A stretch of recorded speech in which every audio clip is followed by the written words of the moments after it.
Welkom bij de ICD Podcast, Tech Hub van het Noorden. We zijn een 20-tal samenwerkende high-tech bedrijven in Noord-Nederland. In deze podcast bespreken we de nieuwste trends en ontwikkelingen op het gebied van innovatieve technologie. Hoe ver zijn we met renewable propulsion? Wat betekent de nieuwste technologie voor de gezondheidszorg? Waar staan we met 3D-printing? Is een robot echt zo efficiënt? En hoe dan? Wat is de impact van big data en remote sensoring op een veilige samenleving? We bespreken het allemaal. Met vandaag als topic Big Data en Remote Sensoring. Ik heb hier naast mij zitten een expert op het onderwerp en dat is Teun Prins. Welkom Teun. Ja, dankjewel. Kun jij jezelf kort introduceren? Ja, uiteraard Teun Prins van IPO Partner. We zijn een van de innovatieclusterleden en we houden ons bezig met remote sensoring en big data.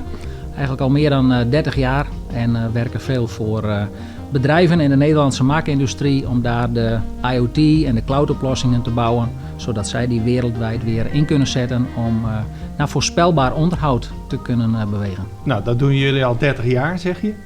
Vroeger heette het een beetje telemetrie, op afstand werken. Wat is nou het grote verschil tussen telemetrie en remote sensoring en big data? Wat versta je onder remote sensoring en big data? Nou, telemetrie als term is met name gericht op telemeten, op afstand meten. En vooral gericht ook op de communicatietechnologie. En als je het hebt over de huidige vorm van telemetrie, remote sensoring en big data, zijn de sensoren veel slimmer geworden. Dus er wordt veel meer data gegenereerd in sensoren. Netwerken, dus verbindingen, zijn er veelvuldiger. Hè? Dus je hebt kleinere toepassingen waardoor de hoeveelheid aan data toeneemt. Daardoor combineren wij ook remote sensoring en big data, omdat al die verschillende datastromen die op gang komen gemanaged moeten worden om door de bomen het bos nog te kunnen zien. En vandaar dat we hebben gezegd van nou, de term telemetrie is voor ons het doet nog steeds wat het moet doen, maar het is een verouderde term. En remote sensoring en big data is eigenlijk een verzamelnaam van de technologieën die we vandaag de dag gebruiken om tot procesverbetering te komen in essentie. Het ICD heeft 5 technologische thema's. 3D metaalprinten, robotics, het aansturen van systemen door middel van renewable energie. We hebben ook vision en deep learning. En de laatste, daar hebben we het vandaag over, is remote sensoring en big data. Kun je iets vertellen over waarom dat zo belangrijk is in de wereld van de high-tech? Nou, kort gezegd, waarom is het belangrijk dat remote sensoring en big data groeit? Hè? Of waarom wil je dat toepassen? Als we het over de andere 4 van de Big 5 binnen het innovatiecluster hebben, 3D metaalprinten, all-electric propulsion, die andere marktsegmenten, dat zijn allemaal zeer complexe processen die steeds geavanceerder worden, ook beheer en onderhoud nodig hebben en waar we met steeds minder mensen eigenlijk steeds complexere taken uit moeten voeren. Remote sensoring en big data helpt ons om die monteur naar de andere kant van de wereld te sturen, waarbij die direct de juiste componenten bij zich heeft om de machine weer te verbeteren of weer aan de praat te krijgen. En het helpt ons ook om al die steeds complexer wordende technologieën als zelfsturende auto's of nieuwe manieren om energie te winnen, om dat ook goed in beeld te houden. Dat als daar afwijkingen in die processen zijn, dat we er eventueel op afstand al op in kunnen grijpen. Okay. Dus belangrijk voor eigenlijk alle processen, technische processen die wereldwijd plaatsvinden. Je bespaart er geld mee, hoor ik je zeggen dus. Is dat alles of zie je nog meer voordelen van remote sensoring en big data? De beslissing om remote sensoring en big data toe te passen, dus het installeren van modems, simkaarten regelen, dus de netwerken en alle kosten die daarbij komen. Die beslissingen om dat wel of niet te doen, worden eigenlijk op de financiële factoren gemaakt. Wat de bijvangst is en wat ik eigenlijk ook veel belangrijker vind, is reductie van CO2-footprint. Je hoeft monteurs minder over de wereld te laten reizigen, minder kilometers in je servicebussen. Ander aspect is dat je processen veel veiliger in kunt richten. Dus als je ergens een hele complexe zuiveringsinstallatie hebt, waarbij chemicaliën gebruikt worden en er is iets misgegaan met de doseereenheid, dan kun je dat in een vroegtijdig stadium detecteren zonder dat er mensen op locatie zijn. En snel ingrijpen. Dus je hebt ook weer veiligheidsaspecten voor mens en milieu. Dus dat zijn voor ons ook hele belangrijke drivers om voor deze technologie te kiezen. Naast dat jullie daar actief mee zijn er ook nog heel veel andere bedrijven van het innovatiecluster daarmee bezig. Je hebt ook samen al projecten daarop gedaan. Kun je daar iets kort over vertellen voordat we meer in de diepte gaan wat remote sensoring en big data nou precies inhoudt? Ja. Wat ik net ook zei, remote sensoring en big data. Er is eigenlijk geen markt waar technische processen toegepast worden waar remote sensoring en big data niet van toepassing is. Oké, dat is een stelling. Dus binnen de bedrijven van het, daar komen we straks ook nog wel even op terug. Hè. Dus ik zie het nog veel breder, hè. Maar als we het even richten op de bedrijven van het innovatiecluster. Allemaal bouwen we intelligente systemen. Ja. Die systeemintelligentie, die willen we ook op afstand willen we dat volgen. Hè. We willen daar ook algoritmes op loslaten die nog niet in de besturingen of in de installatie zelf voorhanden zijn. Dus we hebben die remote sensoring en big data toepassingen nodig. Dus er is geen markt waar geen remote sensoring en big data wordt toegepast. Door met de verschillende bedrijven van innovatiecluster samen te werken, konden we in de projecten die we afgelopen 6 jaar hebben gedaan met meerdere bedrijven van innovatieclusters. Het project heette Smart Machines. Kennis en kunde delen waarbij ieder remote sensoring en big data voor hun eigen marktsegment inzetten. En waarbij we knippen remote sensoring en big data op in een aantal vakken, waarbij iedereen ook eigenlijk in zijn eigen deelvak weer een eigen expertise had of een unieke business case had. En zo konden we ook heel goed van elkaar leren in dat proces. Nou, en ik denk de learnings die we daar ook uit hebben gehaald, is eigenlijk voer voor vandaag. Dus die zou ik nu met je door willen nemen. Gaan we doen, meteen. Wat op te pakken.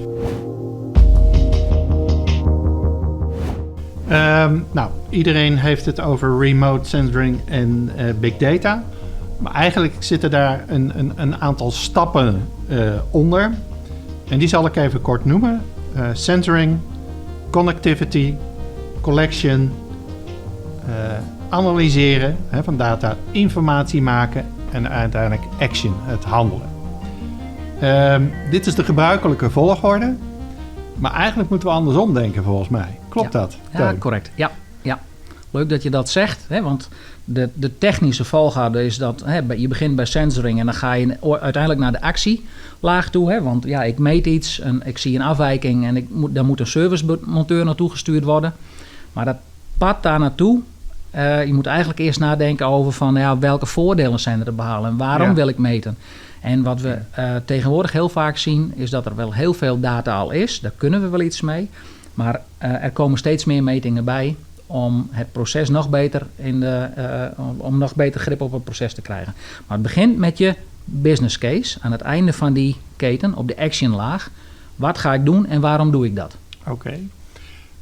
Wil je het in die volgorde ook dus doornemen? Mijn idee is dat we per blok eens kijken wat zijn nou de trends. Dus om ook de luisteraars inzicht te geven in wat zijn dan die technologische stappen die je allemaal moet doen. Of beginnen we bij de actie of beginnen we bij sensoring?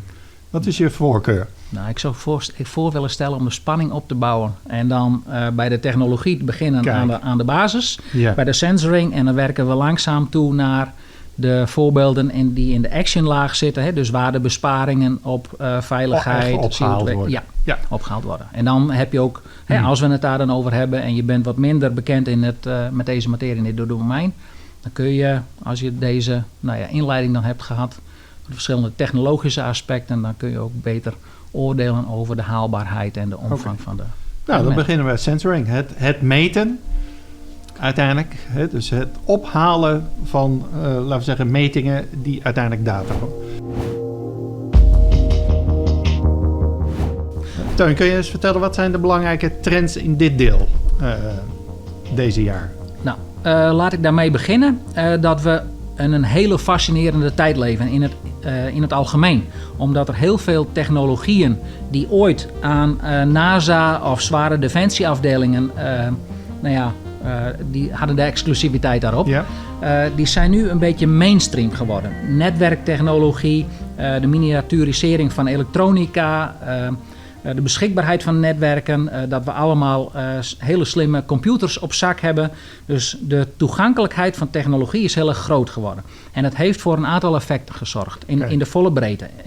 In stappen die we kunnen doen. In business cases die we kunnen maken. Hè. Business cases, dat zijn die effecten, positieve effecten die we in die actionlaag hebben. In sensoring, wat daar is gebeurd, is dat we op dit moment vrij goedkoop sensoren kunnen beschikken die heel veel inzicht geven in een bepaald proces. En ik neem een eenvoudig voorbeeld. We kunnen tegenwoordig met een sensor van een paar euro kunnen we in plantenbakken drukken dat als je in een kantoorgebouw efficiënt de ruimtes wilt onderhouden, je eigenlijk met een elektronische watergieter bij die plant komt en de juiste hoeveelheid water die voor die plant op dat moment afdoende is, doseert. Dus sensoren worden goedkoper en kunnen steeds meer meten, hoor ik je zeggen. Correct, ja. Okay. Want de meting van de luchtvochtigheid neemt meteen ook de ruimtetemperatuur mee. En dit kun je weer gebruiken in je optimalisering van de klimaatbeheersing van je gebouw. Waar je normaal misschien alleen op een aantal strategische plekken binnen een gebouw een temperatuurmeting had, heb je nu eigenlijk een heel goede verdeling in hoe de temperatuurverhoudingen in je gebouw gebruikt worden. Heeft iemand een raam open laten staan, kun je dat herkennen. Dus sensoren zijn veel goedkoper geworden. En dat geeft heel veel nieuwe business cases. En het leuke daarbij is ook dat je nu sensoren die in een bepaald marktsegment gebruikt worden, ook met een kleine aanpassing ook in andere domeinen weer snel in kunt zetten. En dat heeft weer te maken met dat het goedkoper wordt. Hè? Dus dat we meer in volume kunnen werken. Dus ander voorbeeld is bijvoorbeeld een hele eenvoudige meting om via een lage bandbreedte netwerk ook werkplekdetectie te hebben. Dus wordt deze ruimte die goed gebruikt, er zit een eenvoudige PIR in, hè? Dat is een infraroodsensor, wat onder de tafel geplakt. Goed dat je dat zegt. Ja, wordt onder de tafel geplakt en kan 10 jaar lang eigenlijk al monitoren hoe die werkplek gebruikt wordt. Dus in het optimaliseren van het gebruik van je gebouwen kun je dat weer gebruiken. Die sensor en die technologie kun je ook weer gebruiken inderdaad voor je klimaatbeheersing, door die temperatuur weer mee te nemen. Dus zo zien we steeds meer crossovers van ontwikkelingen die voor het ene domein gedaan zijn, die je in de andere weer kunt gebruiken. Wat is nou de moeilijkste meting die je ooit hebt gedaan? De moeilijkste meting, ja. Eigenlijk is voor alle processen is er een meting. Maar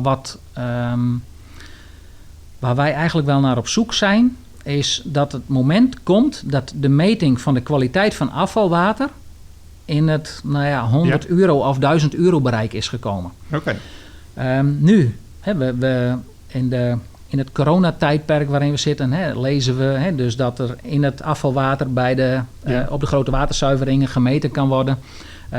Het zou mooier zijn dat je vroeger in het stelsel of in het proces kunt detecteren waar een besmettingsbron vandaan komt. Zodat je daarop kunt anticiperen om te voorkomen dat bijvoorbeeld een vervuiling zich verder verdeelt in het stelsel. We hebben wel, onlangs was in het nieuws, er was een chemie-tanker, een auto was omgevallen. En dat is allemaal in het rioolstelsel verdwenen. Dat wordt vervolgens naar de zuivering toegepompt.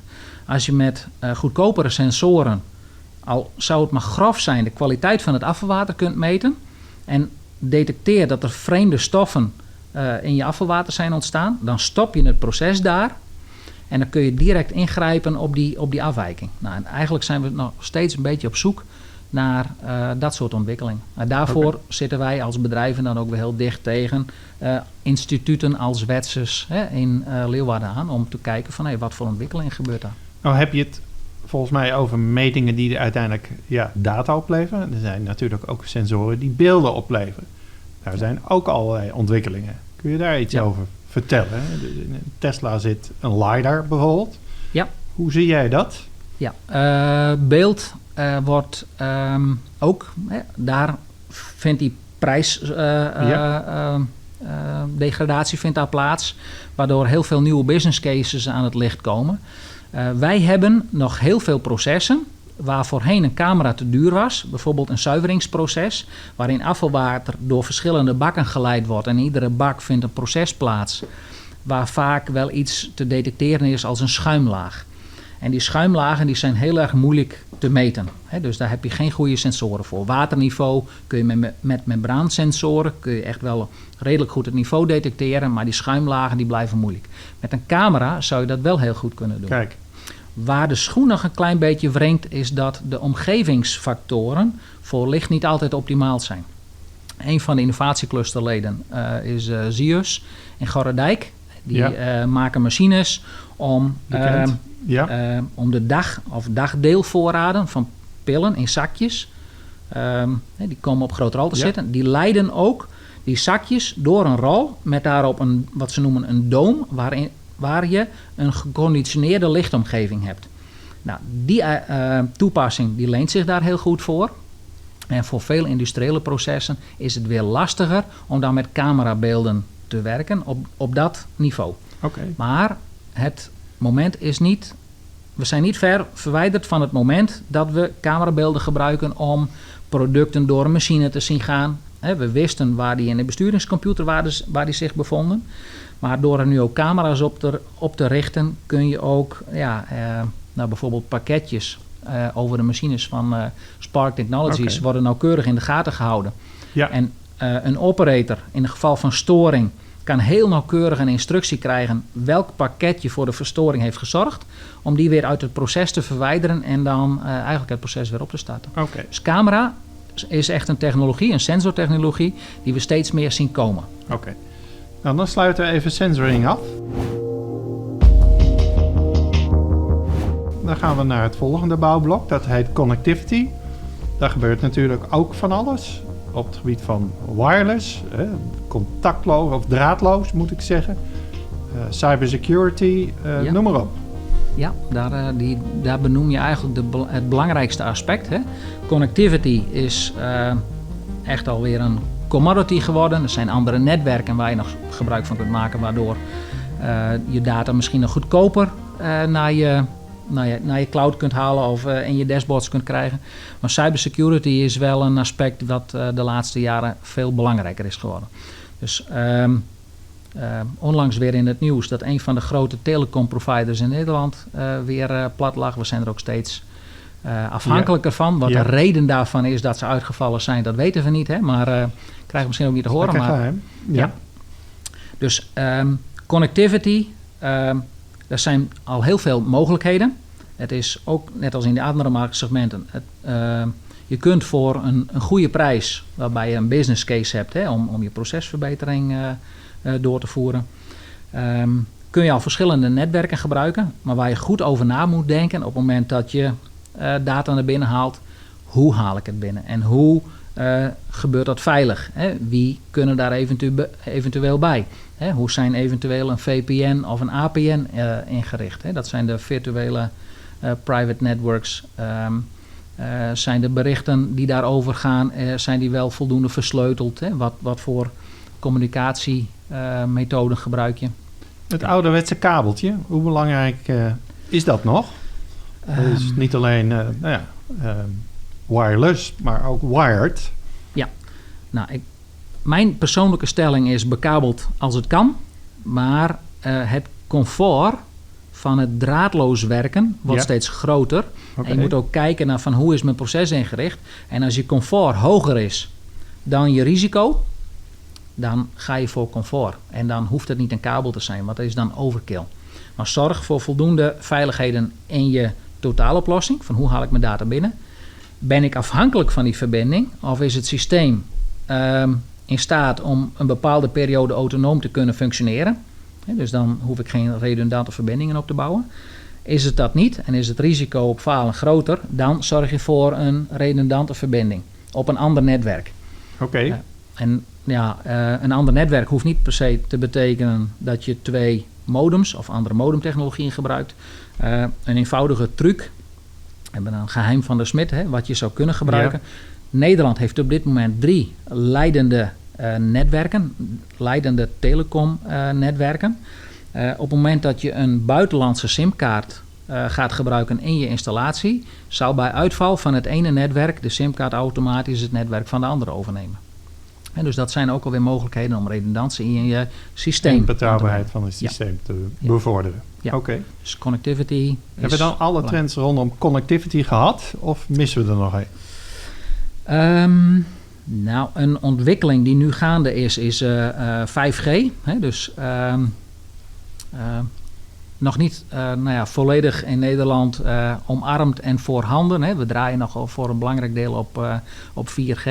5G heeft meer in zich, waar we nog onvoldoende gebruik van maken, in stabiliteit van een verbinding en snelheid van een verbinding. Waardoor andere toepassingen mogelijk zijn. 4G heeft bijvoorbeeld, om een voorbeeld te noemen, als we drones willen besturen en die gaan out of sight, dan moet je die drone op afstand wel veilig kunnen besturen. Je ziet hem niet meer. En zo is bijvoorbeeld het Academisch Ziekenhuis in Groningen is een pilot gestart met de eilanden om medicijnen en het was Isala in Zwolle, die hebben met hun zuster ziekenhuis in Meppel, hebben ze met drones ook medicijnen overgevlogen. Nou, dit was bloed, om te kijken van blijft dat goed. Die is positief, dat was een geslaagde test. Dat zijn toepassingen waar je echt hoge bandbreedte en hoge stabiliteit nodig hebt. En 5G biedt dat. Okay. En daar gaan de komende jaren nog veel meer ontwikkelingen op plaatsvinden. We zien ook heel veel ziekenhuizen die ook steeds meer diensten vanuit het ziekenhuis naar de bewoner brengen. Hè? De hospital-at-home toepassingen. Waarbij je met misschien wel eenvoudiger apparatuur even bloedsuiker kunt controleren van een patiënt. En dan wetende van dat het ook die patiënt is. Dus er moeten veiligheden ingebouwd worden. En eenvoudige hartritmes volgen. Als er afwijkingen zijn, dat er dan op gereageerd wordt. Ja. Okay. Dan heb je dit soort netwerken echt voor nodig. Nou ja, als ik het mag samenvatten dan zien we allerlei nieuwe vormen van wireless. Met 5G natuurlijk met een bijzonder grote potentie. Is nog niet helemaal doorgevoerd in Nederland, maar dat gaat zeker komen. En we zien het beschermen eigenlijk van de verbinding. Want de data die daar overheen gaat is natuurlijk moet betrouwbaar zijn of is gevoelig. Dus dat die bescherming, de security, ook steeds belangrijker wordt. Ja.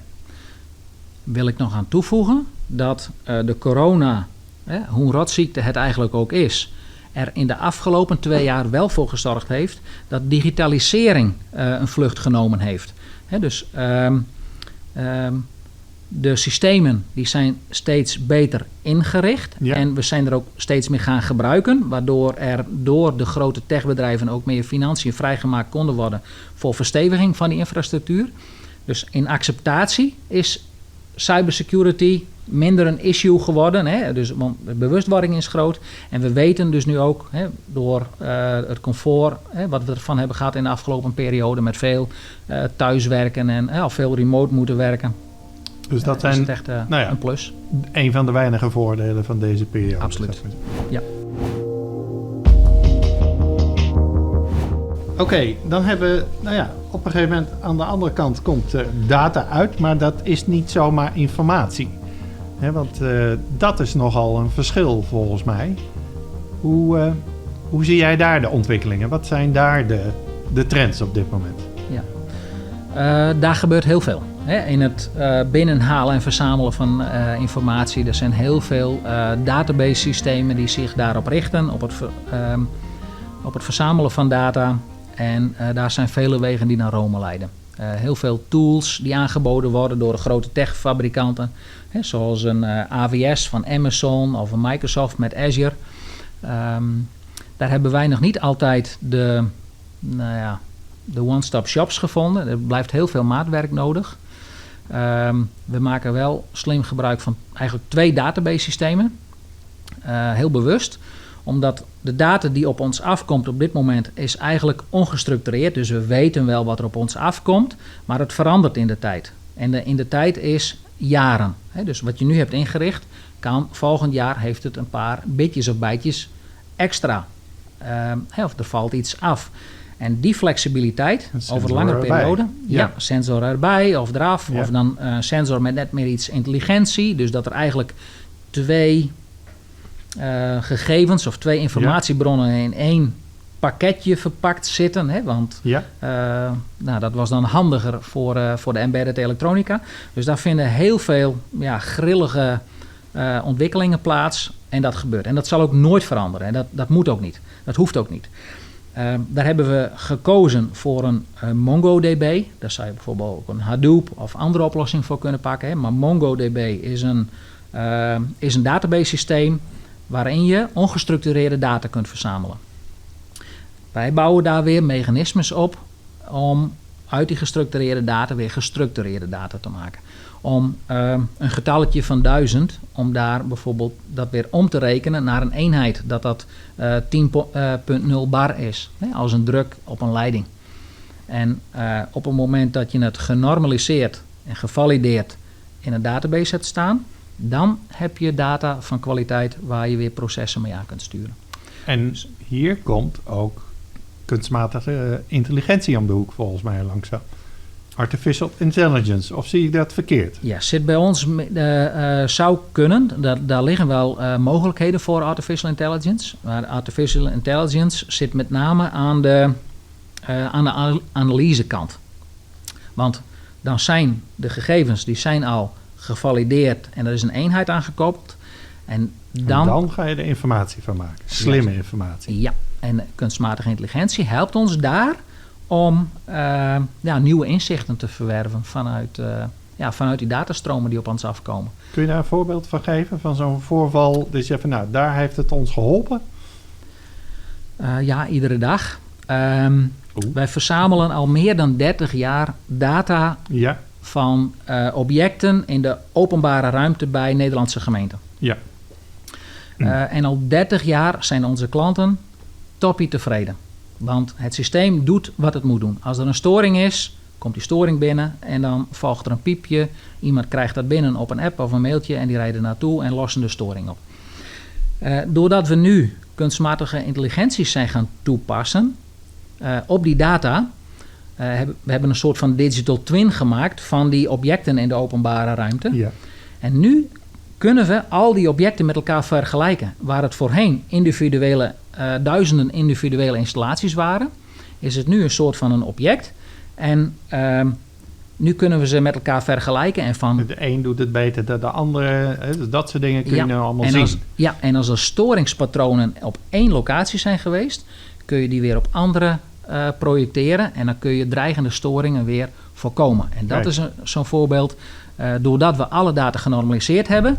Een voorbeeld te geven. De ene installatie gaf zijn draaitijd in seconden. De andere die gaf het in minuten per dag. Weer een andere was een totaalteller in uren. Maar door die normalisatie breng je dat bij elkaar. Dan zeg je van wat zijn mijn dagwaarden in uren geweest? En waar kan ik bepaalde storingspatronen zien? Dus waar heb ik een uitval van een onderdeel gehad? Ja. En nu kunnen we dat met elkaar vergelijken. En die systemen die haak je eigenlijk aan in je digitale model. En daar laten we kunstmatige intelligentie op los. En dan krijg je nieuwe inzichten. En dan heeft het voordelen. En dan hoef je nooit meer te reageren op een storing als die plaatsgevonden heeft. En dan kun je dus proactief, voordat een storing zich voorgedaan heeft, reageren op wat er gebeurt. Ja. Maar daar heb je wel een stukje inrichting voor nodig. Dus die collectie van je data, die is heel erg belangrijk. Net zo belangrijk als de verbinding aan je sensor zelf. Oké. Ja.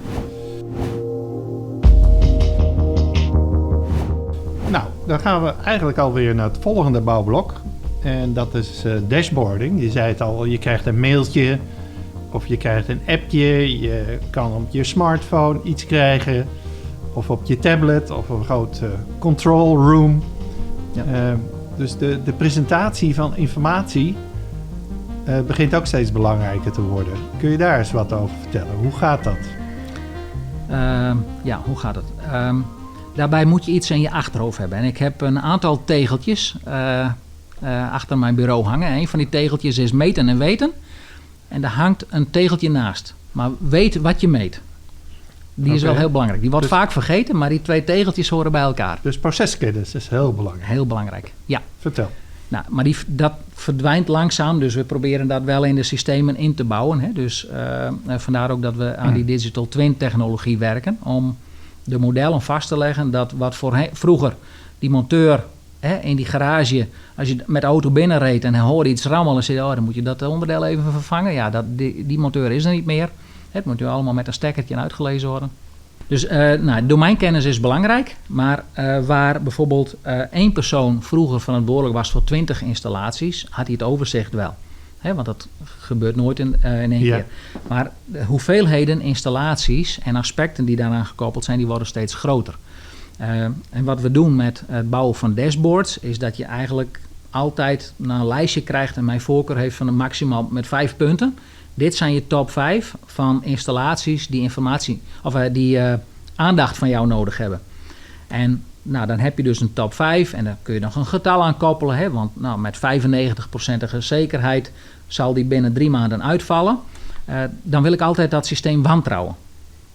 Want ik moet er nog gevoel bij krijgen van maar waarom? En dan wil ik vanuit een dashboard ook direct in kunnen zoomen weer op zo'n installatie. Dus ook de trenddata die daarachter hangt, wil ik weer in kunnen zien. Dus ik heb ook een infrastructuur nodig, waarbij ik als gebruiker heel snel nog informatie kan halen. Dus dan hebben we het bijvoorbeeld het corona-dashboard van de overheid. Zie je landelijk dingen, maar dan wil je weten hoe het in Friesland zit. Precies. Kun je doorklikken. Dan wil je weten hoe het in Drachten zit. Juist. Kun je doorklikken. Dat doe jij ook met je installaties. Ja, en dat is puur dashboarding op wat zou er kunnen gaan gebeuren. Ja. Ontwikkelingen die op dit moment plaatsvinden, zijn ook meer gericht op wat zou je kunnen doen. Ja. Dus het handelperspectief komt daarbij. Ja, want als wij van een bepaalde installatie zien dat die in de afgelopen 3 maanden 3 keer een storing of een bijna storing heeft gehad, dan zal ik iets moeten doen. Ik moet een onderdeel vervangen. Zou een idee kunnen zijn. Dan wil ik graag weten, heb ik meer informatie nodig, context van de omgeving. Dan moet ik direct toe kunnen grijpen op de elektrotechnische tekening van die installatie. Wanneer is die geleverd? Zit die nog in een garantieperiode? Want dan moet ik andere dingen gaan doen.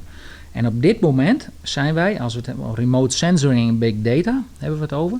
Maar dat is nooit een principe wat op zich staat. Dus we hebben het gehad over binnenhalen van meetdata vanuit installaties, maar het gaat ook ergens naartoe. We hebben ook meer en meer een verbinding met ERP-applicaties, waarin we informatie kunnen vinden over de context van de installatie. Wanneer is die gebouwd? Uit welke onderdelen is die opgebouwd? En op het moment dat we dan herkennen vanuit dat digital twin model, kun je naar een oorzaak en dan kun je het oplossen. En dan kom je tips geven. Op het handelen. Probeer dit, probeer dat. Ja. Nou, volgens mij hebben we alle aspecten, alle bouwblokken van remote sensoring en big data gehad. We zijn van, laten we zeggen, sensoring naar connectivity, naar het omzetten van data, laten we zeggen dashboarding en het handelen gegaan. Als laatste dan misschien nog een tip voor de luisteraar. Stel dat iemand wil beginnen of de volgende stappen wil zetten op het gebied van remote sensoring en big data. Wat zijn dan jouw tips en tricks? Dat hangt echt van de business case af. Oké. Ja, flauw antwoord is even nodig ons uit aan tafel en dan gaan we daar een keer over sparren. Maar het is geen commercieel uitzending, hè, meneer Prins? Nee.